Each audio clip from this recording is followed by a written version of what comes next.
一架号称永不失速的空客320突然失速坠海，法国民航安全调查局立即对事故原因展开调查。眼下他们的首要任务就是确定飞机残骸的具体位置，并打捞出2个黑匣子。然而肆虐的海风严重降低了海底能见度，使搜寻工作进行得异常艰难。最后无奈只能向海军申请使用声纳设备扫描海底，这才勉强找到了残骸的大致位置。另一边，调查员根据目击者的描述，初步勾勒出了德国 XL 航空888号班机的坠落路径。为此，他们推测飞行员采用充满危险的测试动作可能是导致飞机坠毁的原因，但空管却极力否认了这一说法，因为他根本没有同意机组人员这么做。幸运的是，坠机发生3天后，黑匣子被顺利打捞上岸，但由于水汽侵入到了电子元器件当中，导致数据无法提取。为了尽快拿到数据，调查组决定将其空运至位于美国的黑匣子制造商霍尼韦尔公司。在等待分析下载数据的同时，残骸打捞工作进展的还算顺利，接下来就开始对其进行逐一检查。首先，调查员怀疑是不是引擎故障才导致888号班机突然出现致命俯冲现象的。可当他们仔细检查后，却发现引擎的涡扇叶片都是朝两边弯曲的，这意味着飞机在撞击海面前，引擎还在高速旋转。引擎故障被排除后，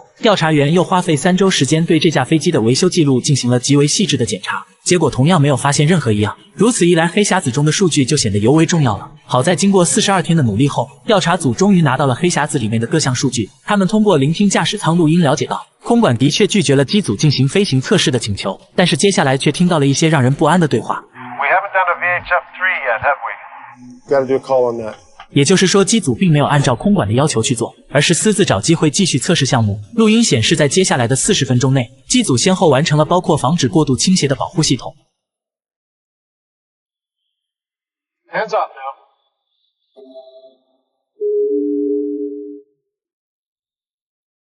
Yep, yes, voila, it's all good. 超速警报测试在内的12个测试项目。There it is. You can cancel the warning if you like.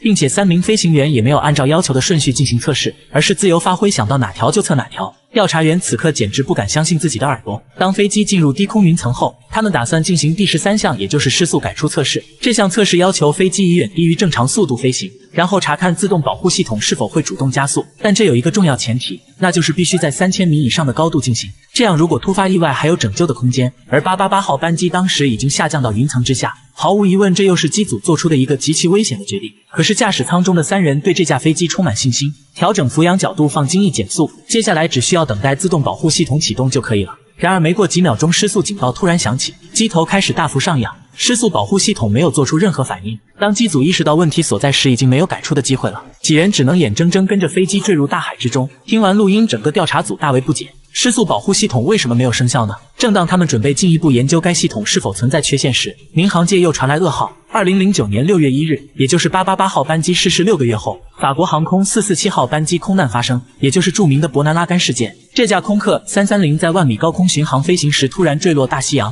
机上228人全部遇难。值得注意的是，该起空难也是空客330这款机型的首次商业飞行空难。法国民航安全调查局不得不从888号班机调查组中抽调部分人员参与法航447号班机事故的调查。在接下来的调查过程中，毫无疑问，2个调查组都将承受巨大的压力。